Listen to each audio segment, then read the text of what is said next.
entrar. Ressurreição, videira real, caminho, verdade. A vida se manifestou como um de nós se fez, a si mesmo esvaziou, o seu sangue derramou, servo sofredor, a luz do mundo, promessa viva que se cumpriu, palavra que nos leva das trevas à luz. A escuridão não venceu.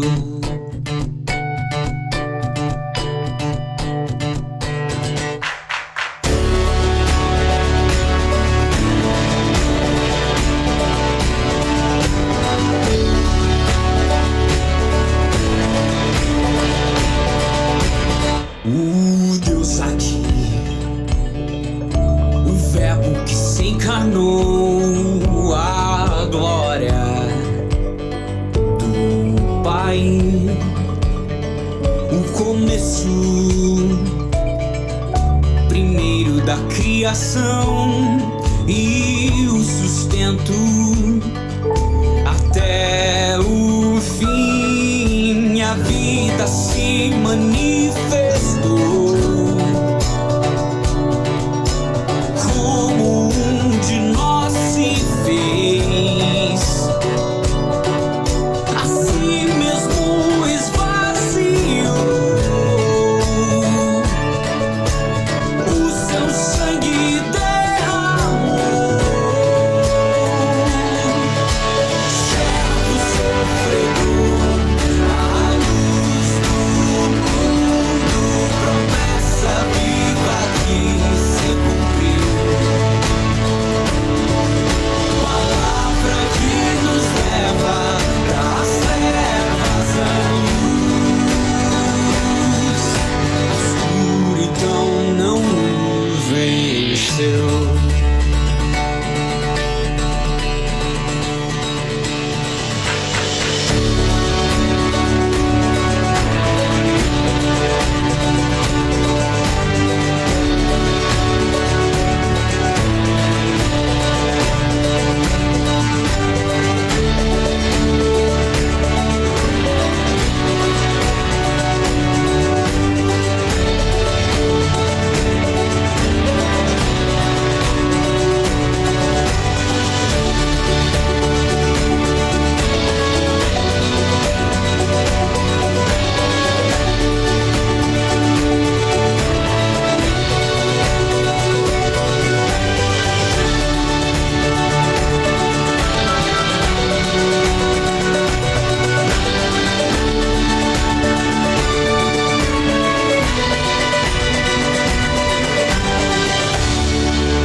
Meus irmãos e irmãs, muito boa noite, a graça e a paz do nosso Senhor e Salvador Jesus Cristo.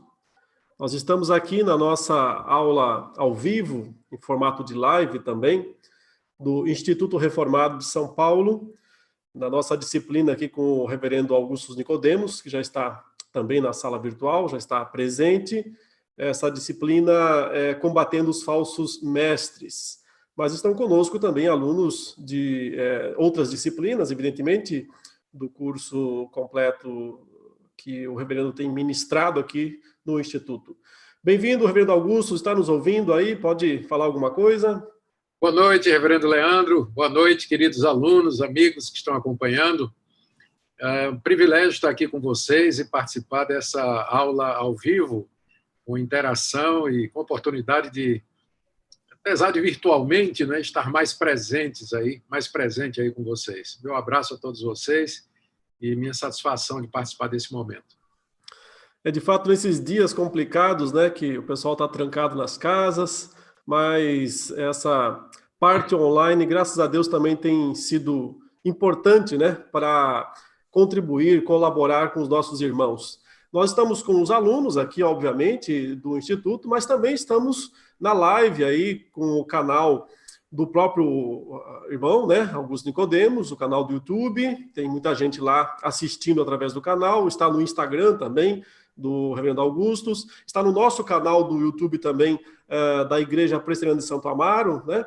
Então, tem bastante opção, né, nessa noite aí para os irmãos acompanharem esse momento. Vamos lá, então, vamos começar já imediatamente a falar do nosso assunto, do que nós temos que tratar nesta noite. Parece-me que apenas o Instagram, né, estão me dizendo aqui que ainda não pôde colocar, né, mas nos dois canais do YouTube, tanto o do Reverendo Augustus quanto o nosso canal, está funcionando bem. Saudamos a todos os irmãos que já estão aqui na sala virtual, os alunos matriculados e também a todos que estão acompanhando pela live. Bom, o nosso assunto, irmão Reverendo Augustus, é sobre falsos mestres, falsos ensinos, e esse tipo de assunto, por mais necessário e importante que seja, nem sempre é bem recebido, não é? Muitas pessoas hoje em dia têm um discurso mais voltado para a tolerância, olha, não podemos ficar julgando os outros, né? Tem sempre essa conversa, sempre essas expressões quando nós dizemos que existem ensinos errados. E o pessoal então vem dizendo, mas nós temos que amar, nós precisamos tolerar, os cristãos têm que se unir e não podemos viver, né, no caso aí, combatendo uns aos outros. Então eu gostaria de começar já falando sobre isso, né, e pedindo ao Reverendo Augustus que nos traga uma palavra nesse sentido, como lidar com esse paradoxo, né, com essa situação de que, de fato, a fé cristã apregou o amor ao próximo, apregou a necessidade de união do povo de Deus, mas, ao mesmo tempo, é necessário fazer essa crítica aos falsos profetas. O que eu não tenho a dizer sobre isso, sobre essa... que certamente já ouviu falar muitas vezes sobre isso, já sofreu muitas críticas também nesse sentido, né, como nós. O que poderia nos dizer nesse começo, querido irmão? Sim, Reverendo Leandro, a questão, vamos tomar aquele que é o nosso exemplo maior, a nossa inspiração e o nosso referencial, que é o Senhor e Salvador Jesus Cristo. Eu vou tentar colocar aqui, usar o recurso aqui de compartilhar a tela, vou ver se eu consigo colocar aqui Sim. A minha Bíblia. Dá para ver aí direitinho? Dá sim, beleza. Muito bem. Eu vou pegar um texto aqui do Senhor Jesus, do Evangelho de Mateus, capítulo 24, que é o seu sermão profético. É o seu sermão profético. E entre muitas coisas que ele colocou como sinais da sua vinda, ele diz aqui no verso 24 em diante: porque surgirão falsos cristos e falsos mestres, operando grandes sinais e prodígios para enganar, se possível, os próprios eleitos. Ora, o próprio Senhor Jesus, conhecido pelo seu amor, pela sua moderação, pela sua santidade, pela sua justiça, ele mesmo disse que surgiriam falsos cristos, ou seja, pessoas se passando por ele, por Jesus, e falando em nome dele, mas que são falsos porque essa mensagem é falsa e porque eles não foram enviados por Cristo. E falsos mestres, não somente porque eles não foram enviados por Deus, mas também pelo fato de que o que eles ensinam não procede de Deus. E note ainda, Jesus disse que eles seriam capazes, eu vou até destacar aqui, de operar grandes sinais e prodígios. Ou seja, são capazes de manipular a realidade, enfeitiçar as pessoas, ou mesmo agir dentro da realidade com poderes extraordinários que certamente não procedem de Deus, fazendo grandes sinais e prodígios que serviriam supostamente para autenticar aquilo que eles estão falando. E aí, então, o resultado é que eles enganariam. E o poder de engano é tão grande desses falsos mestres, por conta desses sinais e prodígios que eles são capazes de operar, é tão grande que eles se possível, se fosse possível, até os eleitos de Deus, aqueles que Deus amou, Deus chamou, em quem o Espírito Santo habita, por quem Cristo morreu e que tem o selo do Espírito Santo, se Deus não os guardasse e preservasse, até esses seriam levados na conversa dos falsos mestres. Tal o poder de persuasão, tal o poder de engano, tal a sutileza e tal a malícia com que eles ensinam. E, além disso, o apóstolo Paulo, e eu queria citar aqui o apóstolo Paulo também, vamos agora para a 1 de Timóteo, capítulo 4. O apóstolo Paulo aqui, ele coloca o seguinte, queria que você acompanhasse aí. Ora, o Espírito afirma expressamente que nos últimos tempos alguns apostatarão da fé por obedecerem a espíritos enganadores e ensinos de demônios, pela hipocrisia dos que falam mentiras e que têm cauterizado a própria consciência, que proíbem o casamento e exigem abstinência de alimentos que Deus criou para serem recebidos com ações de graça pelos fiéis, por quantos conhecem plenamente a verdade. E aí ele continua. Mas o que me interessa aqui é que o apóstolo Paulo disse que o Espírito Santo afirmava expressamente que nos últimos tempos, que é o tempo que nós estamos vivendo, e que começou desde a época de Paulo, alguns apostatariam da fé, se desviariam da fé bíblica, do Evangelho de Cristo. E eles fariam isso obedecendo a espíritos enganadores. Espíritos aqui são espíritos malignos, são demônios mentirosos. Lembre que o diabo é o pai da mentira. Está aqui, ó. É o maior teólogo do mundo, é o diabo. Ensinos de demônios. Ninguém conhece teologia mais do que o diabo e ninguém inventa mais doutrina falsa do que os demônios. E eles usam, aqui, ó, hipócritas que falam mentiras, pessoas que já cauterizaram a própria consciência. Então, mais claro que isso, eu creio que é impossível, né? Então, quando as pessoas acham que nós somos radicais ou que nós estamos sendo duros demais quando falamos da existência de falsos profetas e a necessidade de combater o erro, nós não estamos fazendo nada mais do que aquilo que o nosso Senhor Jesus nos advertiu e que os apóstolos seguiram e ensinaram. Então, a verdade é essa, Everett. Uhum. Inclusive, a gente podia até dar uma ajudinha para os nossos irmãos aí. Daqui a pouquinho eles vão poder fazer perguntas também diretamente aqui. Vamos também responder perguntas lá dos irmãos que estão acompanhando a live, né? Então, quem quiser perguntar, pode já digitar lá a sua pergunta. E os irmãos aqui que estão dentro da sala virtual podem levantar a mão, né? E na sequência a gente libera. Mas a gente podia fazer um exercício meio de improviso aqui, eu sei, mas a gente podia ajudar os irmãos a lembrarem por exemplo, quantas cartas do Novo Testamento foram escritas com o propósito específico, né, de combater falsos ensinos? Eu acredito que a maioria delas tem alguma referência a um falso, né, critica de alguma maneira algum falso ensino, mas algumas parece-me que elas são praticamente inteiras destinadas a isso, né? Por exemplo, a carta aos Gálatas. A carta aos Gálatas é praticamente inteira escrita para combater falsos ensinos, né? A carta aos Colossenses. O que mais? Quais outras o irmão poderia destacar para nós aí? Pegando nisso que você está dizendo aí, as duas cartas aos Coríntios, elas têm. A primeira carta aos Coríntios combate uma doutrina errada com relação à ressurreição. Está lá no capítulo 15. Uhum. Segundo aos Coríntios, combate judaizantes, falsos apóstolos que tinham se introduzido na igreja de Corinto, querendo se passar por discípulos de Jesus Cristo. Lá na 1 de Timóteo, que eu acabei de ler, esses falsos mestres que Paulo se refere ali, eles eram gnósticos que ensinavam o ascetismo como caminho de redenção e caminho de salvação.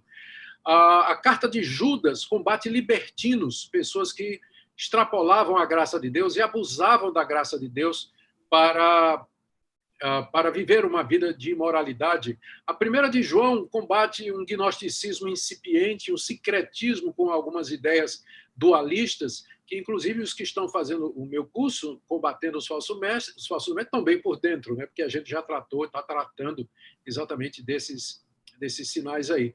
O livro de Apocalipse, as cartas às 7 igrejas, praticamente em todas elas há uma advertência contra os seguidores de Balaão, a profetisa Jezabel e outros. Os nicolaítas, né? Os famosos nicolaítas.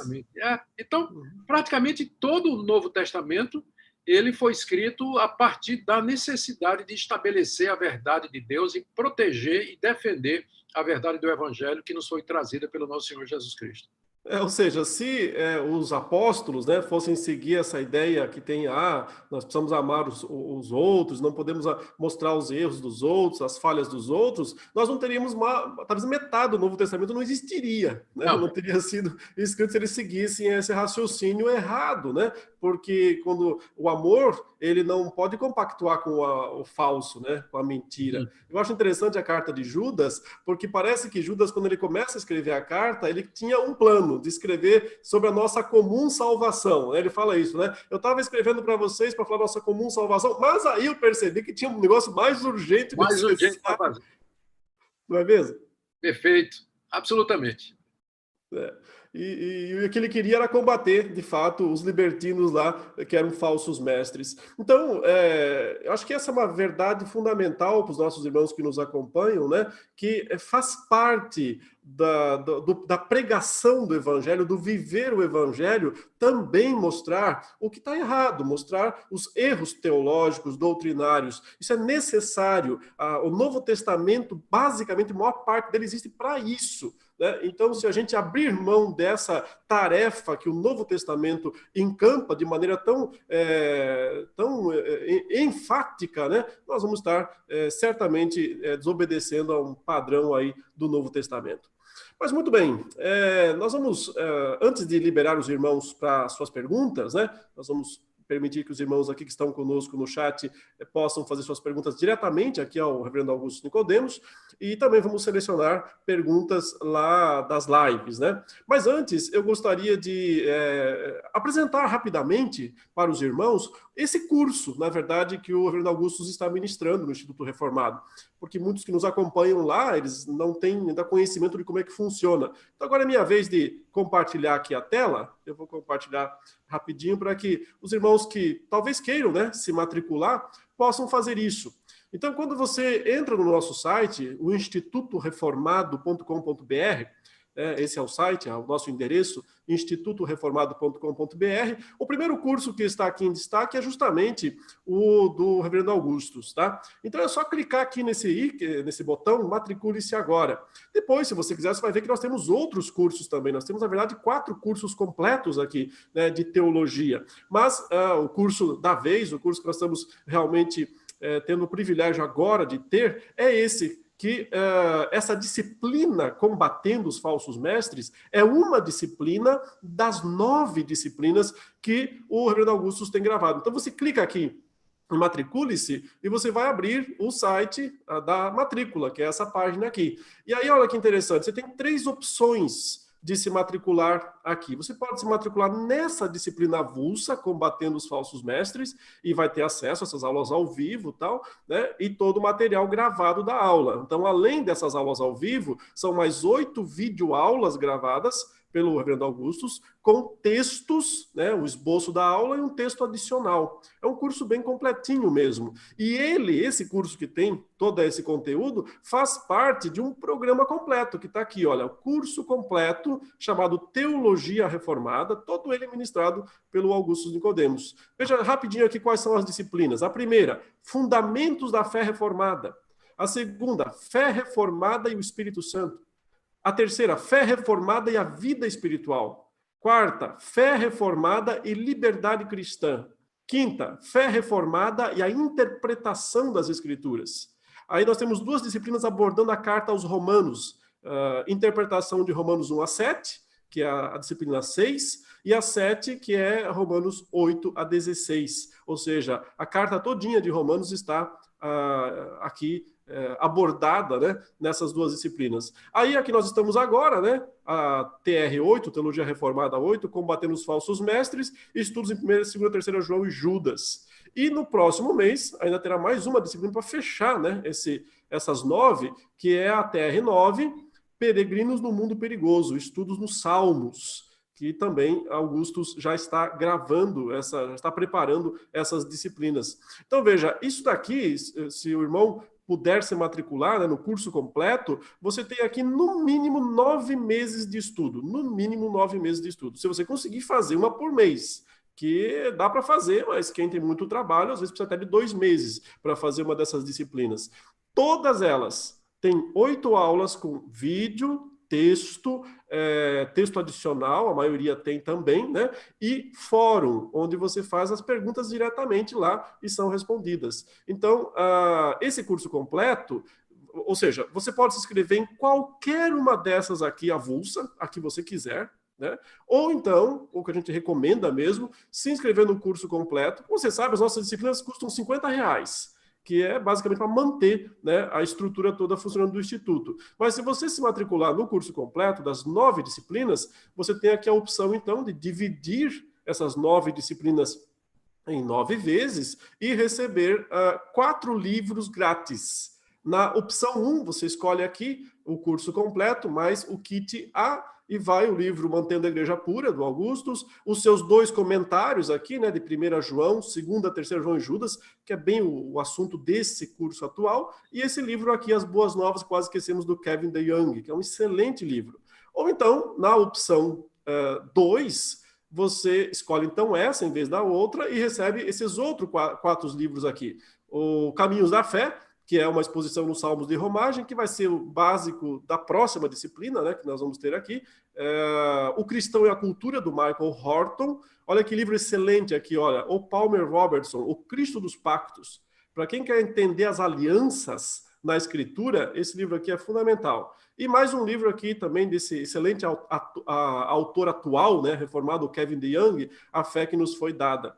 Então, a gente manda esses 4 livros, ou a opção desses 4 aqui, ou desses 4 aqui, com frete grátis e tudo, né, para quem puder se inscrever no curso completo. É só vir, então, entrar lá no site institutoreformado.com.br e se matricular ou em alguma das disciplinas avulsas do Dr. Augustus, ou escolher o curso completo. Então, você vai receber acesso imediato às 9 disciplinas, tá? E vai poder estudar isso aqui por anos. Nós não vamos cortar logo essas disciplinas. Então, você vai ter todo esse conteúdo disponível por pelo menos 2, 3 anos, tá? Para você estudar com calma, uma por uma as disciplinas, e vai receber aqui o kit dos livros. É isso.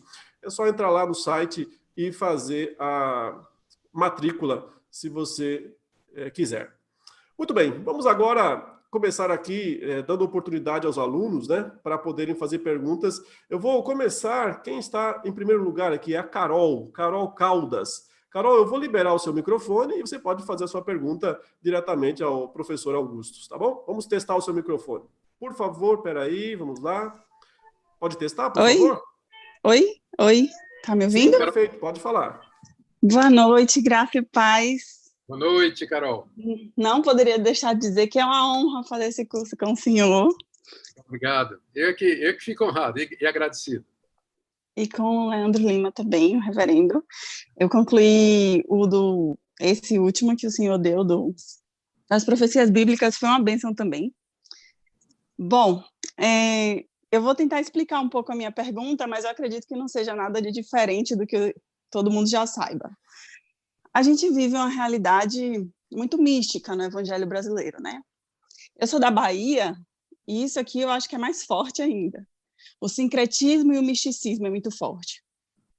Então, o que é que eu vejo aqui? Eu vejo muitos irmãos, que não são líderes nem nada, agirem dessa forma o tempo inteiro. Isso sempre me incomodou. Por exemplo, o tempo todo Deus me disse, eu sonhei, eu vi, e a impressão que eu tenho é que essas pessoas utilizam dessa espiritualidade exagerada para respaldar as suas próprias questões. Por outro lado, a gente vê líderes também, os ditos apóstolos, que eu costumo chamar de apócrifos, fazendo a mesma coisa, ainda pior, né? Utilizando-se dos sinais, dos milagres, das curas e tal. E parece ser um ciclo vicioso, porque esses fiéis alimentam essas mentiras desses líderes e eles se complementam ali. O meu questionamento é que eu já tive assim, crises existenciais, quando eu vi essas coisas de irmãos meus, saber que aquilo não é real, e eu terminar julgando essas pessoas, dizendo, não é possível, essa pessoa nunca conheceu Jesus, essa pessoa nunca se converteu, E me senti mal por isso, por julgar essas pessoas. Então, a minha pergunta, na verdade, é como lidar com isso? No sentido de que a impressão que eu tenho é que se eu falar com essas pessoas não vai adiantar, porque se você questiona uma coisa dessa para alguém tão espiritual, é você que é o não espiritual. Como lidar com isso, tanto com irmãos, tanto com líderes, sem julgá-los dessa forma? Isso. Eu creio que a melhor resposta que a melhor abordagem para esse tipo de questão é perguntar para essa pessoa perguntar para ela se ela entende o que é que a Bíblia nos diz sobre a maneira como Deus fala conosco. E a maneira pela qual Deus nos fala, isso aí nós temos que admitir, e nenhum cristão verdadeiro nega isso. Deus é um Deus vivo e ele se relaciona conosco. E a pergunta é, como é que ele faz isso nos dias atuais? Porque é evidente que Deus não falou da mesma maneira, sempre, ao seu povo durante a longa história da revelação. O próprio livro de Hebreus, ele começa com essa declaração. Havendo Deus outrora falado muitas vezes e de muitas maneiras aos nossos pais pelos profetas, nos nossos dias nos falou através do Filho. Então, é evidente que Deus falou de uma certa forma no Antigo Testamento, através dos profetas, mas uma vez que ele veio na pessoa do seu Filho Jesus Cristo ao mundo, a sua revelação atingiu o ápice, atingiu o clímax. Então, Deus é um Deus que sempre fala, mas isso não quer dizer que ele fala da mesma maneira. Quando a gente investiga as cartas do Novo Testamento, que foram escritas pelos apóstolos às igrejas, nós sempre encontramos os apóstolos dizendo que para que nós entendêssemos qual é a vontade de Deus, nós deveríamos ser sensatos, nós deveríamos procurar conselhos, nós deveríamos atentar para aquilo que está escrito. Nunca você vai encontrar nas cartas do Novo Testamento alguma orientação de autores bíblicos de que os cristãos busquem a Deus ou busquem receber de Deus profecias, visões, revelações ou mensagens de anjos para poder entender qual é a vontade de Deus para eles aqui nesse mundo. Você não vai encontrar isso no Novo Testamento. Você vai dizer que há exemplos no Novo Testamento de repente, Deus, através do profeta Ágabo, anunciando alguma coisa futura. Você tem que lembrar do ponto inicial, que nós estamos falando do período apostólico, em que a Bíblia não estava completa, ela estava sendo feita. Agora, uma vez que a Bíblia está completa, o cânon está fechado, Deus nos fala regularmente pela sua palavra escrita, ele nos guia pelas circunstâncias, ele abre portas, ele fecha portas, ele nos dá pessoas com bons conselhos e orientações, e dessa maneira a gente vai discernindo a vontade de Deus na nossa vida. Então, essa é a primeira coisa que você tem que ter muito claro na sua mente. Essas pessoas que dizem que Deus falou com elas diretamente, que teve um sonho, uma visão, você pode dizer para elas o seguinte: isso aí é entre você e Deus. Mas você não pode pegar a sua experiência e tornar ela como uma norma para a igreja, dizendo que se a pessoa não receber uma revelação, se a pessoa não ver um anjo e não ouvir uma voz, essa pessoa não tem comunhão com Deus, essa pessoa é fria e assim por diante. Mas se você teve uma experiência, eu não vou me envolver nisso, é entre você e Deus, eu não vou julgar a sua experiência.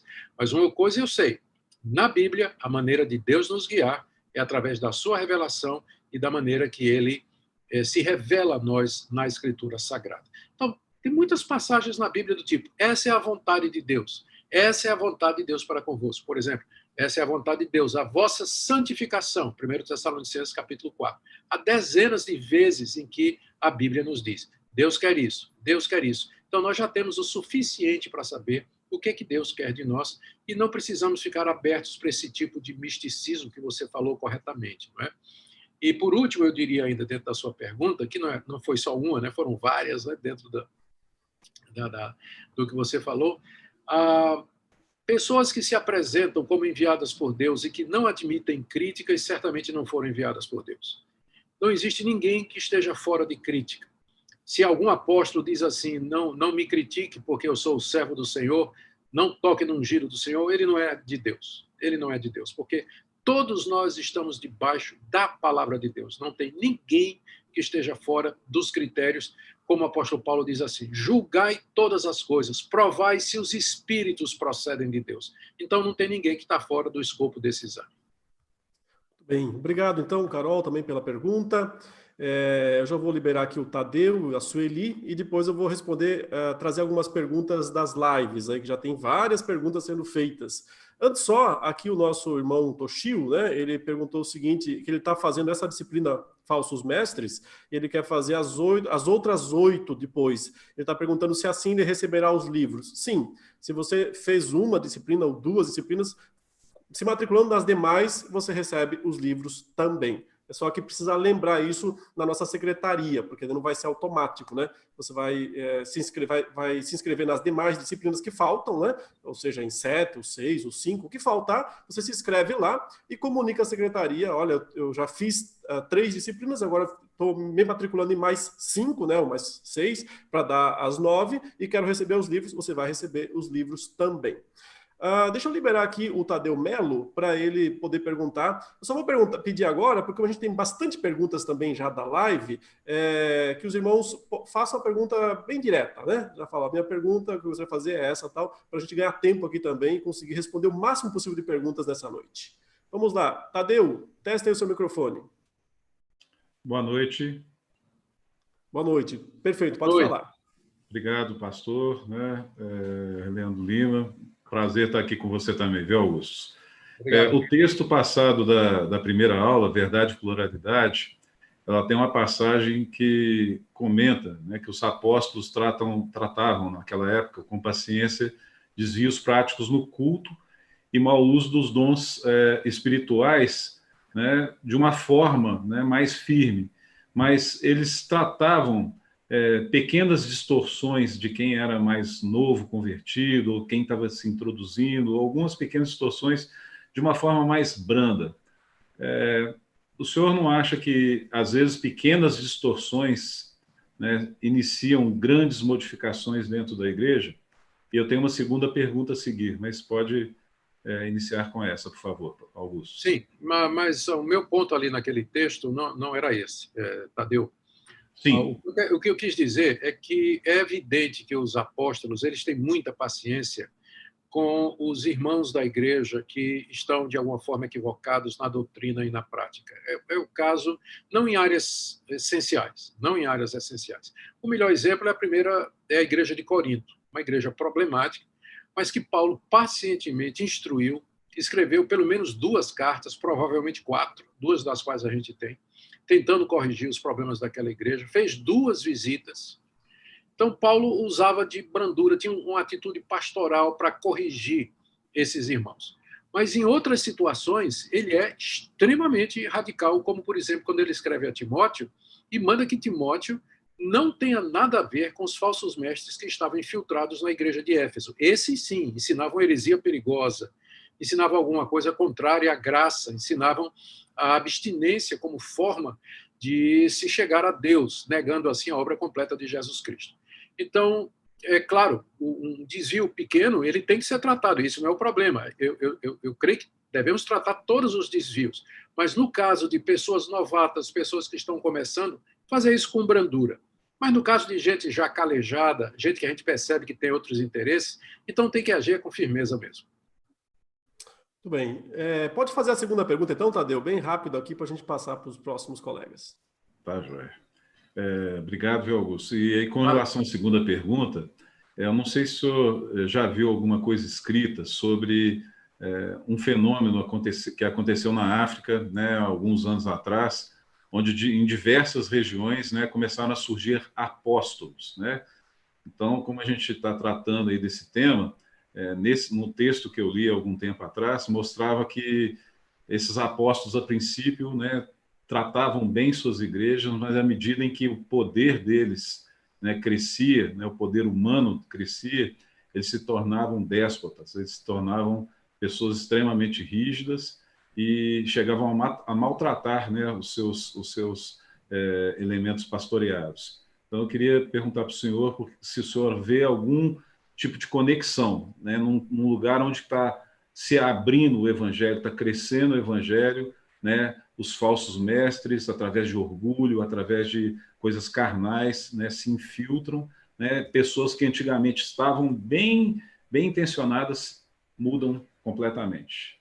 Infelizmente, isso acontece em qualquer sistema de governo e estrutura de igrejas. Igrejas onde existem bispos, onde existem pastores, onde tem líderes. Infelizmente, pode acontecer que esses líderes sejam levados pela corrupção e pela cobiça do seu coração. Agora, é claro que existem alguns sistemas que favorecem isso. Exatamente o sistema apostólico, ele favorece isso. Porque no sistema apostólico, o apóstolo está no topo da hierarquia, ele não responde a ninguém, ele não presta contas a ninguém do que ele ensina e do que ele arrecada, e da maneira como ele trata as pessoas. Então, a tentação para o totalitarismo é muito grande. E eu penso que a razão é essa. Alguns outros sistemas de igreja, como, por exemplo, o sistema congregacional ou o sistema representativo, democrático representativo, ele evita isso mais. Ele coloca empecilho ao surgimento de autoridades totalitárias. Mas igrejas que têm dono, igreja que tem fundador, que fica passando de pai para filho, que nunca tem eleição, que não tem o suporte da igreja, o apoio da igreja, acaba tendo a tentação de se tornar abusivo e usar o seu poder e sua influência para benefício próprio, Tadeu. Infelizmente, acontece em qualquer lugar. Muito bem, obrigado, Tadeu. Vamos aqui, mais 2 irmãos que vão perguntar aqui ao vivo e eu já vou, em seguida, responder algumas perguntas também dos irmãos da live. Agora, na sequência, é a Sueli. Sueli, pode testar o microfone, por favor, irmã? Boa noite, me ouvem? Sim, Sueli, boa noite. É prazer estar aqui, crescendo no conhecimento da palavra através de vocês. A minha pergunta é a seguinte, até por conta do curso que tivemos, né, sobre profecias bíblicas, que para mim foi bem enriquecedor, e também por conta deste momento que vivemos, né, de pandemia, de coronavírus, onde surgem várias linhas de pensamento, traz aí as explicações da nova ordem mundial, nova era, Illuminates, enfim, são muitos conceitos que acabam entrando na igreja, né? Na igreja histórica, na igreja tradicional, os irmãos acabam até ficando em dúvida, né, sobre todas essas profecias que vão surgindo já nesses tempos de hoje, né? E eu percebo, assim, a igreja, assim, pouco focada em ensinamentos escatológicos ou ensinamentos desses como estamos tendo aqui.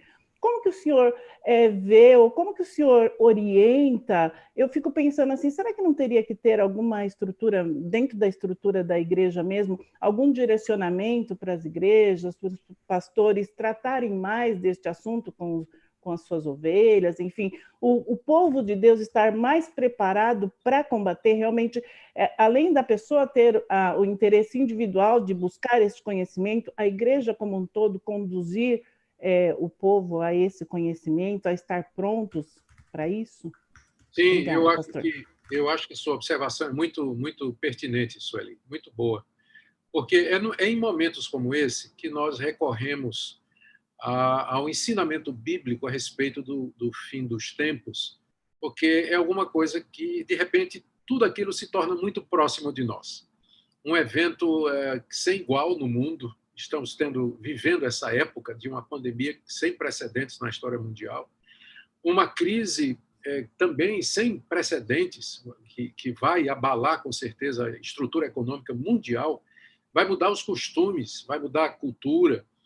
Então, tudo isso é muito grande, tudo muito de repente, e tudo isso, então, nos faz lembrar das palavras dos profetas e das palavras dos apóstolos, e especialmente do nosso Senhor Jesus Cristo, que previu tudo isso com muita clareza.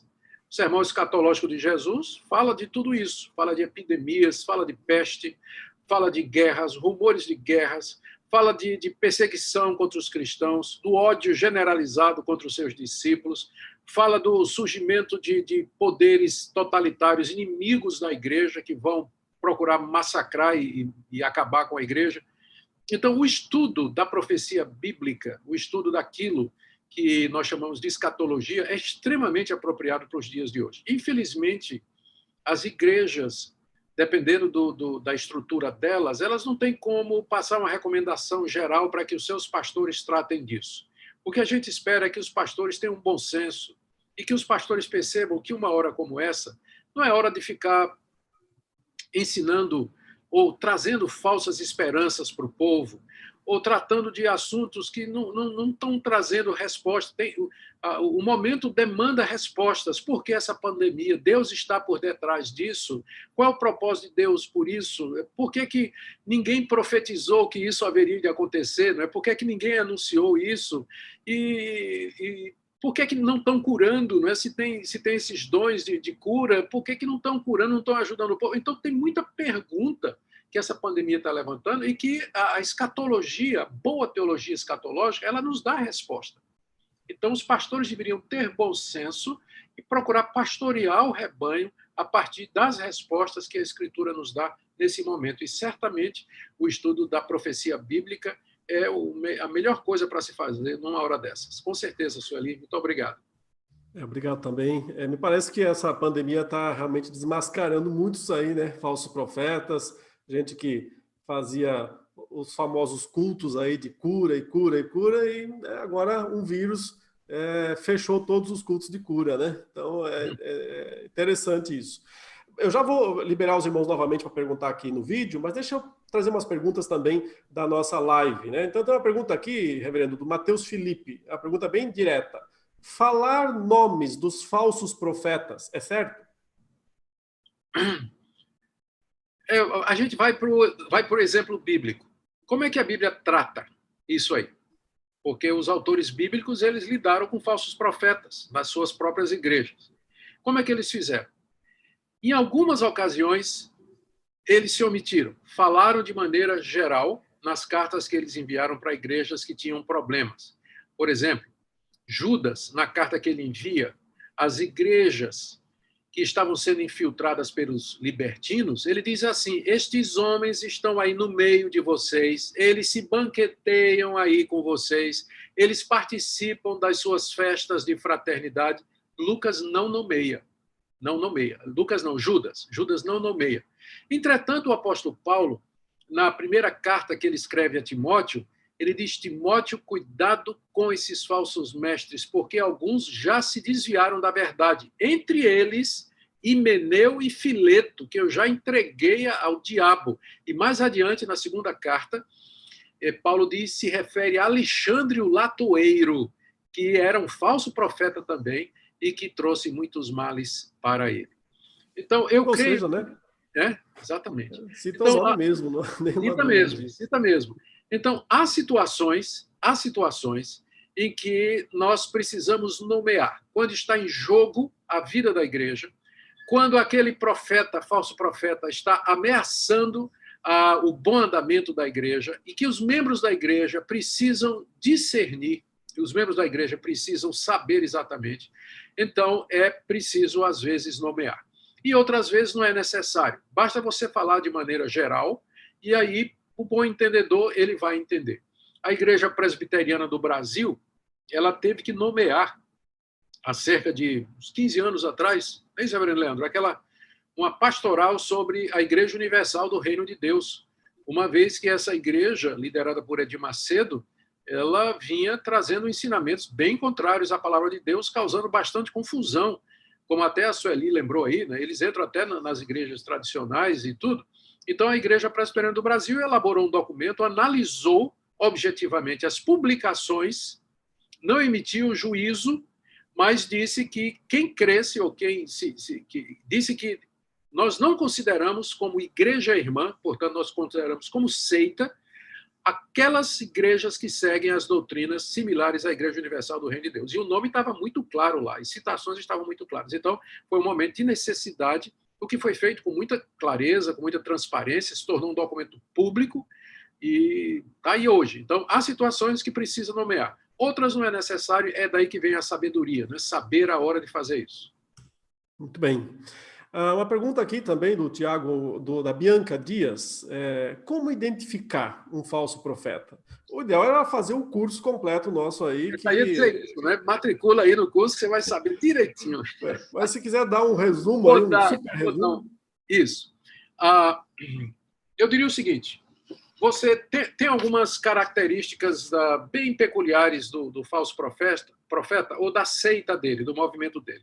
Primeiro, eles geralmente têm uma outra fonte de autoridade que não é a Bíblia. Ou eles forjaram seus próprios livros, ou a palavra dos líderes valem tanto quanto a própria Bíblia, ou então eles apelam para revelações, visões de anjos. Então, geralmente, os falsos profetas eles têm outra fonte de autoridade que não é a Escritura. Né? Além da Bíblia, eles falam de revelações, de visões, e é nisso que eles baseiam a sua autoridade. Outra coisa é que, no final, eles diminuem a pessoa de Cristo, de uma forma ou de outra. Por conta da ênfase que eles dão nas suas doutrinas prediletas, Cristo e a obra de Cristo acaba ficando em segundo lugar. Então, geralmente, o falso profeta ele não foca na pessoa de Cristo. Quem é Jesus, sua divindade, sua humanidade, sua morte vicária na cruz, sua ressurreição dentre os mortos. O falso profeta não é cristocêntrico. Ele prega outras coisas. Ele prega as ideias dele, ele prega os pontos centrais do movimento dele, mas ele não prega Jesus Cristo. Geralmente, também, ele ensina salvação por obras. Ou seja, que a pessoa tem que fazer alguma coisa para merecer alguma coisa de Deus. Então, em vez da graça de Deus, que é muito clara na Bíblia, da misericórdia e da compaixão de Deus, o falso profeta ele vai sempre ensinar que a salvação é pelas obras. Também o falso profeta é exclusivista. Ele geralmente vai dizer que só existe salvação no movimento dele. E aí vem uma outra característica. Geralmente, os falsos profetas, eles consideram que eles são o último grupo fiel. Eles são o que Deus revelou para os finais dos tempos. Eles receberam algum tipo de ensinamento secreto, algum tipo de revelação. Quando o movimento de batalha espiritual, por exemplo, começou, a base para dizer que toda aquela prática de batalha espiritual, que a gente não encontra na Bíblia, foi revelação que Deus tinha guardado para os últimos tempos para equipar a igreja para enfrentar o anticristo. Não é? Então, esse tipo de coisa, ou então a distorção das doutrinas centrais do Evangelho, é que acabam caracterizando o falso profeta, respondendo aí essa pergunta. Muito bem.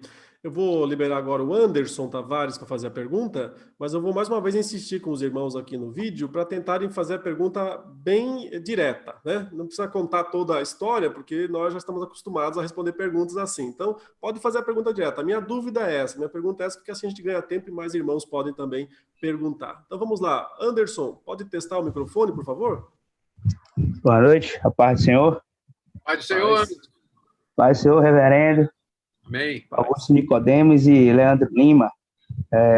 A minha pergunta ia ser baseada nessa pergunta anterior, né? Eu ia perguntar as características do falso profeta, referente à primeira, a segunda e a terceira carta de João, e como eles estão agindo hoje na igreja brasileira, e como é que a gente ia fazer, como é que a igreja, na sua visão, está fazendo para estar combatendo esses atos. Mas como a irmã já perguntou e o senhor já fez algumas características dele, eu vou estar mudando para como foi o surgimento desse falso profeta na igreja brasileira. Qual foi a necessidade que a igreja brasileira teve para que entrasse essas falsas doutrinas? Sim. Na verdade, dificilmente tem alguma heresia ou uma falsa doutrina que seja nativa aqui do Brasil. Quase tudo é importado, Anderson. Quase tudo veio de fora. Da mesma forma como o Evangelho chegou ao Brasil através de missionários que vieram da Europa e dos Estados Unidos, foram eles que nos trouxeram o verdadeiro Evangelho, também da Europa e dos Estados Unidos vieram falsos mestres e vieram implantar suas ideias aqui no Brasil. E as ideias como, por exemplo, essa teologia da prosperidade, que, para mim, é um dos maiores desvios da igreja brasileira, que centraliza nas bênçãos materiais, esquece o mais importante do Evangelho, faz promessas que não deveria fazer. Isso aí não é alguma coisa que nasceu aqui no Brasil, mas nasceu nos Estados Unidos. Nasceu lá nos Estados Unidos. O movimento apostólico que a gente tem no Brasil, muita gente se dizendo apóstolo, não começou no Brasil. Isso começou lá nos Estados Unidos. Começou nos Estados Unidos também. Então, praticamente, as seitas clássicas, a Testemunha de Jeová, os Mormons, também não começaram aqui. Eles vieram dos Estados Unidos, vieram da Europa. Então, são seitas ideias que sempre acompanharam o cristianismo. Olha, desde o primeiro século, já ainda, enquanto os apóstolos estavam vivos, surgiram falsos mestres. Na época de Paulo, na época de Pedro, na época de João, eles já tinham que combater ensinos errados a respeito da pessoa de Cristo e do caminho da salvação. Então, onde o apóstolo ia, o falso profeta ia atrás. Quando eu falo apóstolo, é o apóstolo de Cristo, o verdadeiro, o bom, o genuíno. Então, quando o servo de Deus ia para algum lugar pregar o evangelho, o falso mestre encostava e depois procurava desfazer, introduzir suas doutrinas, se infiltrar nas casas. A gente está estudando isso, inclusive, no curso aí, de como eles usavam o sistema de hospitalidade para se infiltrar nas casas e distribuir as suas ideias. Então, aqui no Brasil, foi a mesma coisa. E a igreja brasileira precisa conhecer história, porque muitas dessas coisas não são novidades. Não são novidades, são repetições de heresias antigas que já foram combatidas na época dos pais da igreja, pelos reformadores, e que fica voltando, né? Fica voltando. Então, a igreja precisa estudar história, precisa estudar teologia, os pastores precisam se preparar para advertir os membros a não seguir o caminho desses falsos profetas. Boa pergunta, Anderson. Obrigado aí, Anderson. Tem uma pergunta aqui também do Francis Lemos. Ele diz o seguinte: eu tenho uma pergunta, descobri que a igreja onde congrego prega erroneamente, focando mais em teologia da prosperidade. Mas eu gosto muito do pastor. O que devo fazer? Pede para falar com ele, abre o seu coração, pede para orar com ele e diz: pastor, eu estou sentindo isso aqui, o senhor pode me explicar, porque eu tenho muito apreço para o senhor, pela sua liderança. Eu não queria tomar nenhuma decisão de sair e ir embora sem conversar com o senhor. Faz isso e pede para Deus orientar. Tá bom. Vou liberar aqui o irmão Elben Barros, que tinha me pedido no chat, né, para poder fazer a pergunta. Eu vou ativar seu microfone, Elben, e você pode perguntar diretamente. Por favor, testa o microfone, querido.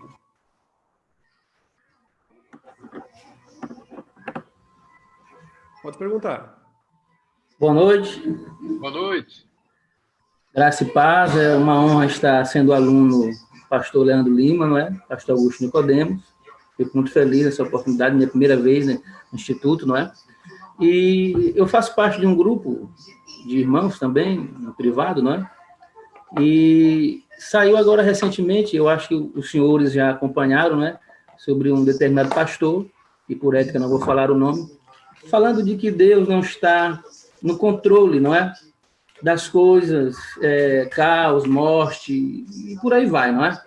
Eu queria que o pastor Augusto Nicodemos nos falasse um pouco dessa questão, em poucas palavras, né, sobre isso, porque isso viralizou de uma forma intensa no nosso país, né?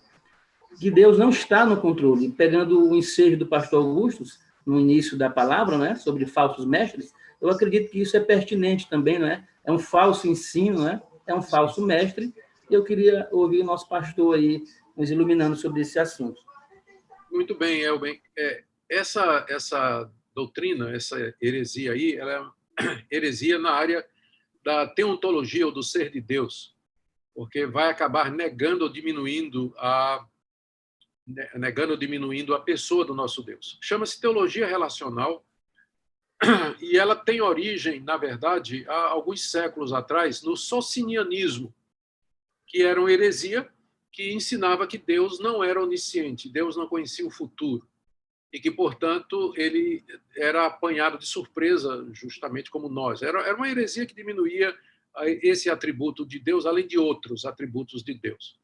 Então, eu vou dizer o nome do maior expositor dessa doutrina aqui no Brasil, porque eu já tive debate com ele no passado, já publiquei material sobre isso, e é o pastor Ricardo Gondim. E que ele é que se tornou famoso quando teve aquele, não sei se vocês lembram, teve aquele furacão, na verdade foi um tsunami que varreu as costas da Ásia, e ele publicou um texto no Facebook dizendo que Deus não fez nada porque Deus não sabia que aquilo ia acontecer e que ele não tinha domínio sobre as forças da natureza, porque Deus, para se relacionar significativamente conosco, ele abriu mão de alguns dos seus atributos para que, juntamente conosco, nós construamos a história. Então, nós é que decidimos, de fato, o nosso futuro. Deus se acomoda, ele se adapta às nossas decisões E não há, Deus não predestinou nada, o futuro está aberto, e nós é que vamos construir o futuro juntamente com as nossas decisões. Isso foi coisa do Ricardo Gondim, alguns anos atrás, e eu sei que ele continua pensando do mesmo jeito. Essa teologia não é dele, ele importou dos Estados Unidos, e, por sua vez, isso aqui é coisa de século XVII, XVIII, por aí, não tenho certeza de quando é o socinianismo. Então, né, já foi, na época ele foi confrontado por pastores de todas as denominações, porque não só calvinistas, mas os batistas, os arminianos, sabem que Deus é onisciente, né? O que está em jogo é como ele usa isso, mas que Deus é onisciente, o cristianismo evangélico clássico sempre afirmou. Então, a teologia relacional, ela se coloca fora do cristianismo ao negar o atributo da onisciência de Deus. Recentemente, o Ricardo Gondim, ele lançou novos tweets aí, né? Mas agora com essa pandemia. E a tônica é a mesma ainda. Não podemos falar num Deus que tem tudo sob controle, isso é cinismo, coisas dessa natureza. Não mudou nada, só piorou, não, infelizmente, o pensamento. Continuando aqui, a nossa irmã Carol entrou na fila de novo, né? E quem entra na fila pergunta. Então, vamos lá. Só tem que fazer a pergunta bem rápido, tá bom? Oi, estão me ouvindo? Sim. Ouvindo. Vai ser rápido. Em relação à ignorância, é possível que alguns desses pastores e líderes e alguns fiéis estejam errando, seguindo essas doutrinas por ignorância, por estarem simplesmente reproduzindo aquilo que eles aprenderam a vida inteira? Sim. Mais uma vez, a pergunta é: como é que os autores bíblicos trataram os falsos mestres? E, em alguns casos, veja a carta de Judas. Na carta de Judas, no final, ele recomenda que os membros da igreja tenham piedade, tenham compaixão daqueles que estavam sendo enganados. Por quê? Porque Judas sabia que tinha pessoas sinceras que, por serem desavisadas e estarem despreparadas, acabariam seguindo o falso mestre. Ele pede compaixão e pede ajuda. Mas, com relação aos mestres em si, aqueles que eram líderes desses movimentos e que promoviam essas heresias, que dividiam as igrejas, não existe a menor paciência no Novo Testamento. Manda a gente se separar, não reconhece boa vontade. Você vê aquele texto que eu li aqui no início, né, primeira de Paulo a Timóteo, no capítulo 4, Paulo diz que esse pessoal, eles têm a consciência cauterizada, ou seja, eles já não sentem mais culpa pelos que estão fazendo. De tal maneira eles abraçaram o erro que o erro virou verdade para eles. A consciência já não acusa mais. Porque a nossa consciência acusa, né? Quando a gente faz uma coisa errada, ou quando a gente está vendo alguma coisa ali que não é exatamente aquilo que nós aprendemos, a gente fica em dúvida. Essas pessoas cauterizaram a consciência. Agora, que pode haver alguém sincero? Sim, eu conheci gente, pastores que durante muitos anos exerceram o seu ministério em alguma dessas igrejas aí, que nós consideramos como seitas, né, seitas neopentecostais, e que depois de escutarem a doutrina reformada, a boa pregação bíblica, eles perceberam que eles estavam equivocados, que eles estavam errados e abandonaram mesmo, e se tornaram membros de igrejas batistas, igrejas outras, né, cristianismo histórico e assim por diante. Então, existe sim alguns líderes que estão aí, mas que estão por serem desavisados. Mas esse pessoal, quando avisado, quando eles tiverem contato com a verdade, eles vão perceber. Mas o falso profeta, ele tem a consciência cauterizada, ele endurece o coração, ele não quer saber da verdade, ele vai, infelizmente, seguir esse caminho aí. E aí já respondeu também a pergunta da Sara, que ela fez no chat aqui, se os falsos mestres têm consciência das doutrinas que eles ensinam, se sabem que são doutrinas equivocadas, né? Então, quando são falsos profetas, sabem e são cauterizados, né? Agora, existem pessoas equivocadas e que, quando são confrontadas, elas se arrependem, né? Temos uma pergunta aqui um pouquinho mais apimentada do Fernando H. Ele pergunta o seguinte: devemos combater o ensino arminiano? Podemos considerar eles, né, os arminianos, nossos irmãos? Se sim, por quê? Sim, porque o arminiano clássico, ele não nega que a salvação é mediante a fé em Jesus Cristo. Pode perguntar a qualquer arminiano. e se ele está no arminianismo clássico, não é? Se ele realmente vai seguir os ensinos de Armínio. Armínio não negava que a salvação é pela fé em Jesus Cristo e não por obras. Não por obras. O problema do arminianismo é que ele vai considerar que a fé salvadora ela se origina no homem auxiliado por Deus. Ou seja, que o homem, quando recebe um pouco da graça preveniente de Deus, ele se torna capaz de escolher a Deus pela sua própria decisão. E isso os calvinistas e os reformados eles vão negar. Eles vão dizer que a corrupção do homem é tal, que o pecado afetou de tal maneira a natureza humana, de que o homem não precisa de band-aid, ele precisa de uma cirurgia. Deus tem que mudar o coração dele. Deus tem que transformar a sua natureza para que ele possa crer, se arrepender e se converter. Então, a diferença está nesse ponto aí. Mas o arminianismo em si, ele não nega que a salvação é pela fé em Jesus Cristo. Portanto, como a Bíblia diz, que se no coração nós crermos que Deus ressuscitou a Jesus dentre os mortos e professarmos isso com a boca, nós seremos salvos, eu considero os arminianos como meus irmãos. Embora eu tenha diferenças profundas sobre o mecanismo da salvação, como é que ela ocorre. Mas tanto eles quanto nós afirmamos que é pela graça de Deus mediante a fé. Muito bem. Uma outra pergunta aqui da Patrícia. Ela pergunta o seguinte: quem segue falso profeta, né? Quem segue esses falsos profetas sem saber que eles são de verdade, né? Falsos profetas. Essas pessoas vão para o inferno? Elas estão perdidas? A ideia é o seguinte: ela está seguindo, ela não sabe que aquele lá é um falso profeta e ela está seguindo, mas está sendo enganada. Ela vai ser condenada por isso? A salvação é pela fé em Jesus Cristo. Qualquer pessoa que reconheça que é pecador, confesse os seus pecados a Deus e creia de coração que Cristo morreu na cruz pelos seus pecados e que ressuscitou ao terceiro dia e que ele é o Filho de Deus, essa pessoa será salva, mesmo que ela esteja equivocada em algum ponto.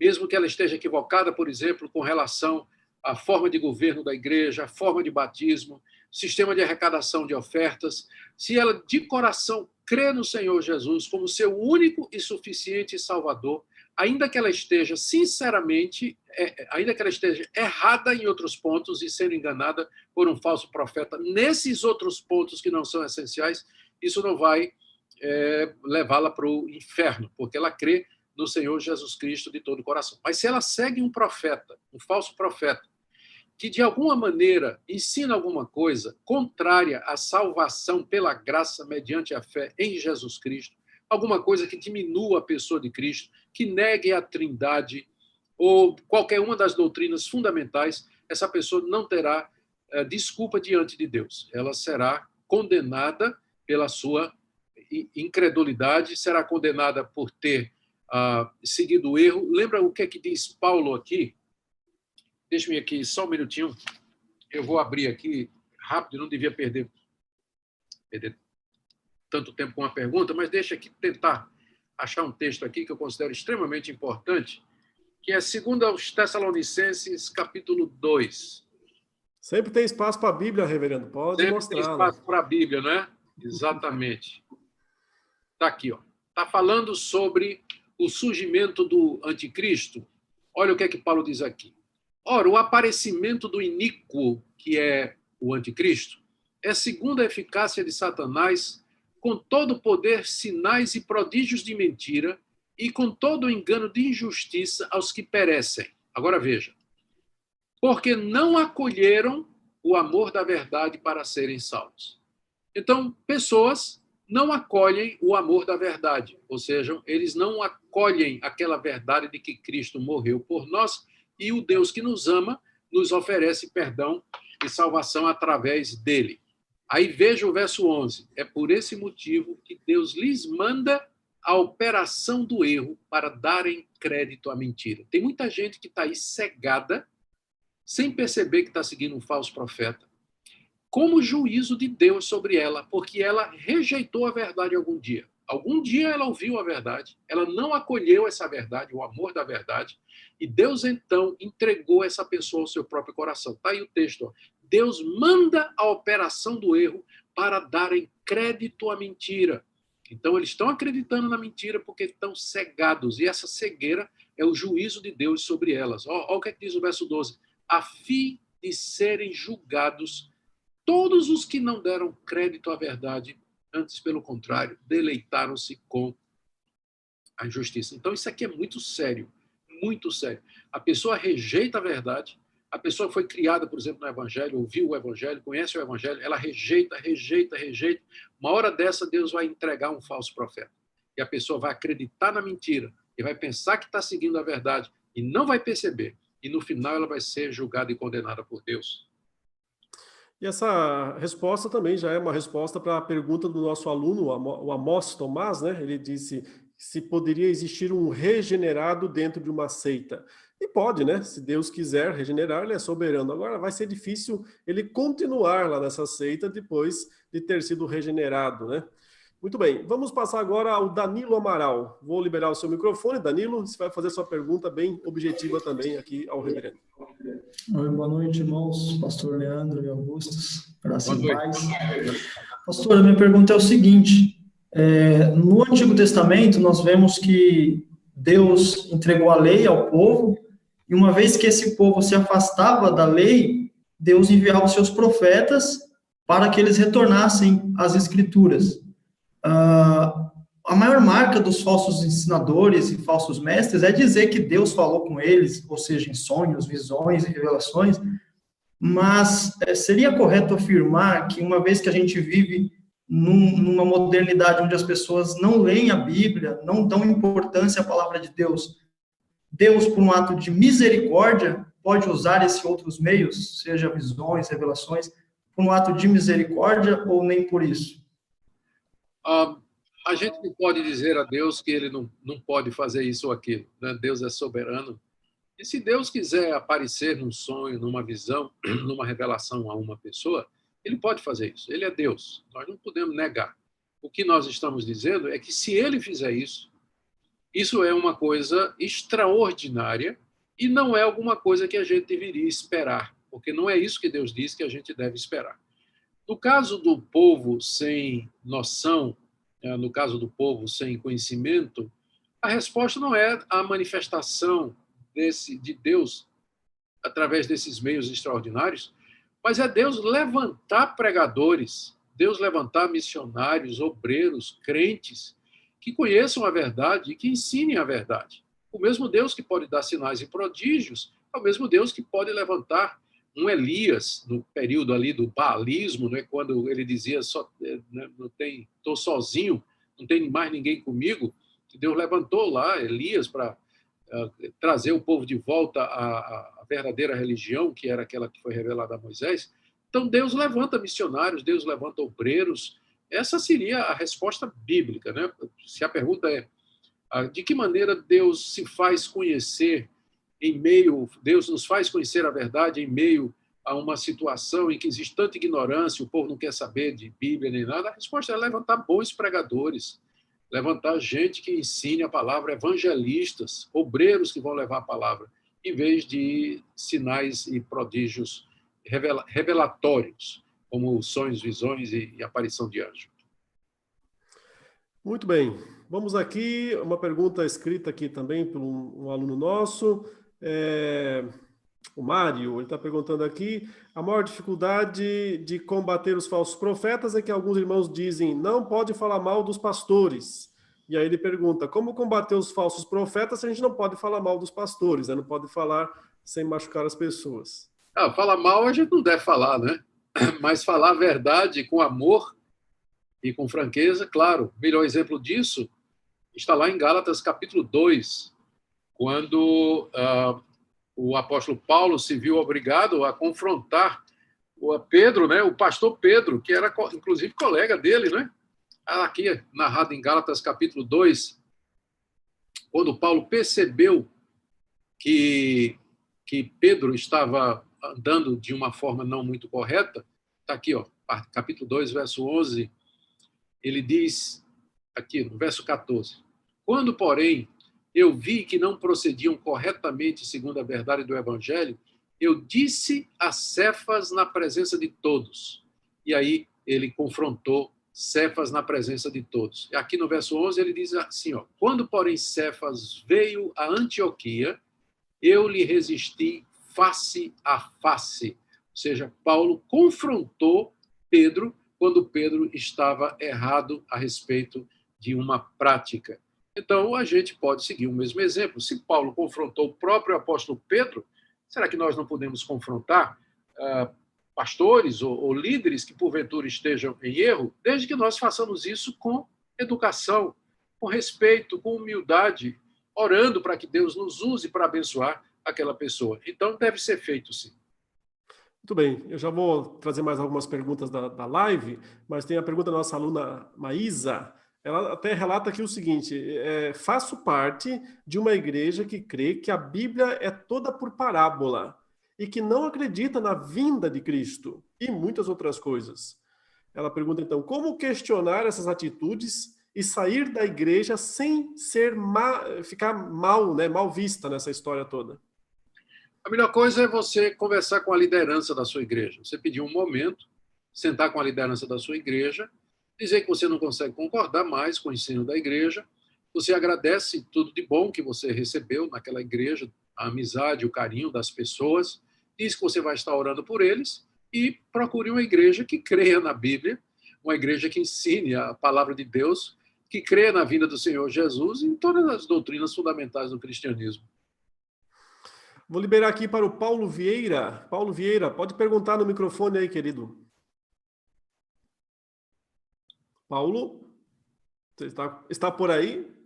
Acho que não está funcionando o seu microfone, tá? Então, vou passar para o próximo aqui, que é o Paulo Evangelista, já aluno de todas as disciplinas nossas no Instituto. Paulo Evangelista. Boa noite, pastor.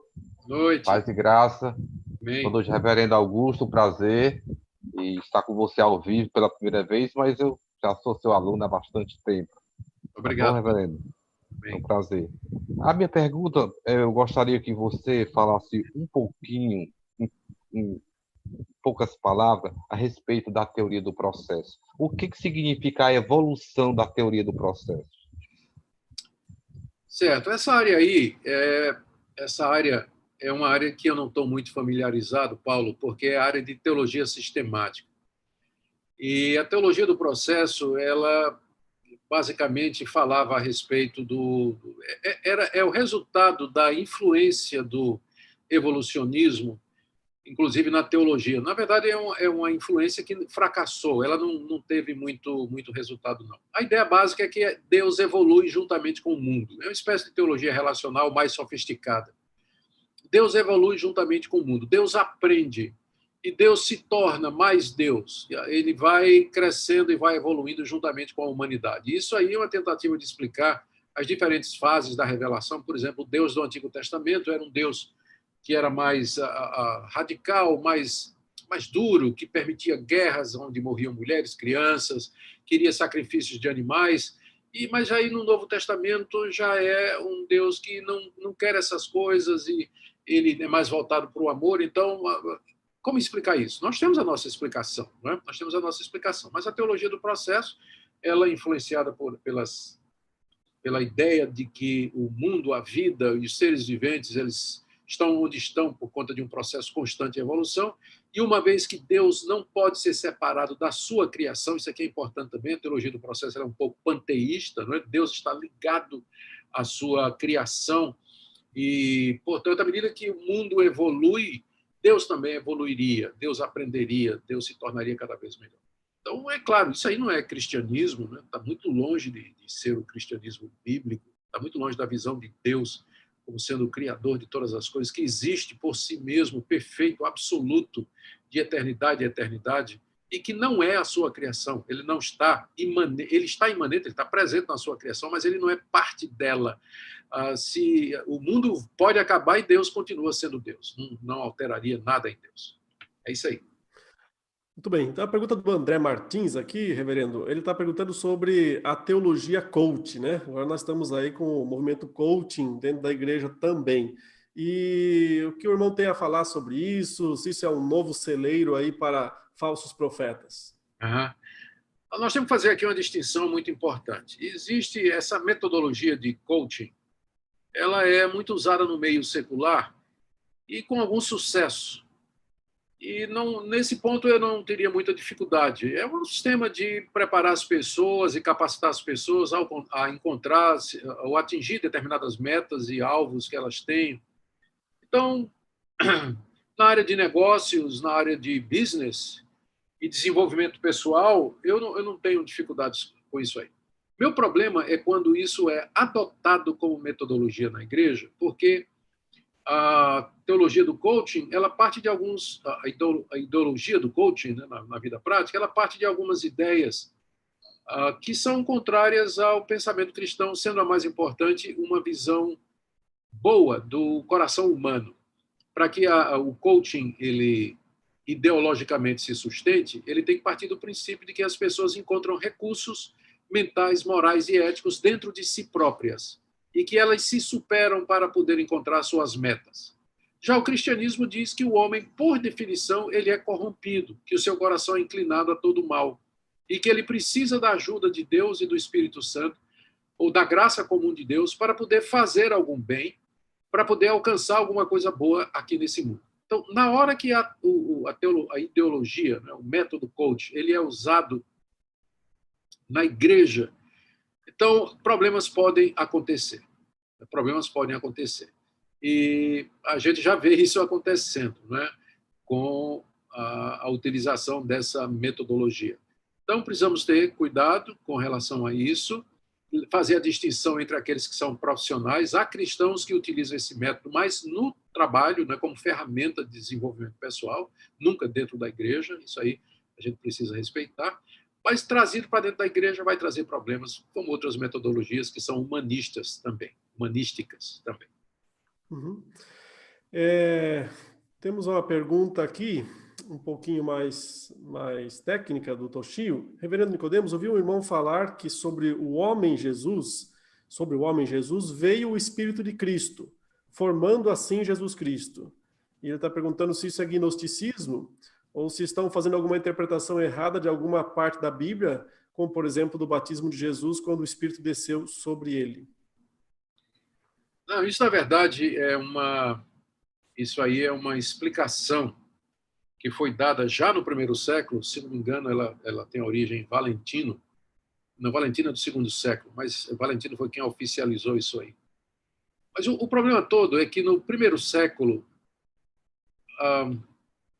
o que estava em jogo era uma questão muito simples. Veja só, a mentalidade grega era dominada pelo que a gente chama de dualismo platônico. Platão concebeu a realidade como sendo dividida em dois andares. Tinha um andar de cima, que era o mundo das ideias, dos conceitos, da perfeição, e tem um andar de baixo, que é o mundo da matéria, e que era um reflexo imperfeito dos ideais que nós temos no andar de cima. Então, Deus está no andar de cima, o homem está no andar de baixo, pelo fato, o corpo humano, né, pelo fato de ser matéria. Então, a ideia de que Deus se tornou carne, que o espírito adentrou a matéria, era muito estranho para a mente grega. Como é que Deus pode assumir um corpo humano? E aí, então, quando surge Jesus, e a ideia, e os cristãos começam a pregar que ele era tanto Deus quanto homem, que ele encarnou, então, esse pessoal ele precisava achar uma explicação, não é? Uma vez que eles não podiam admitir que Deus se encarnasse.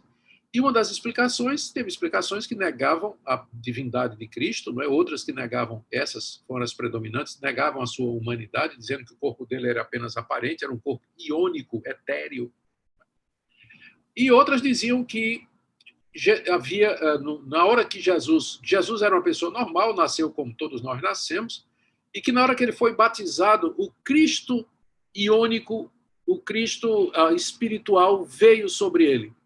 E durante os 3 anos do seu ministério, essas duas pessoas habitavam no mesmo corpo, o Cristo divino e o Jesus humano.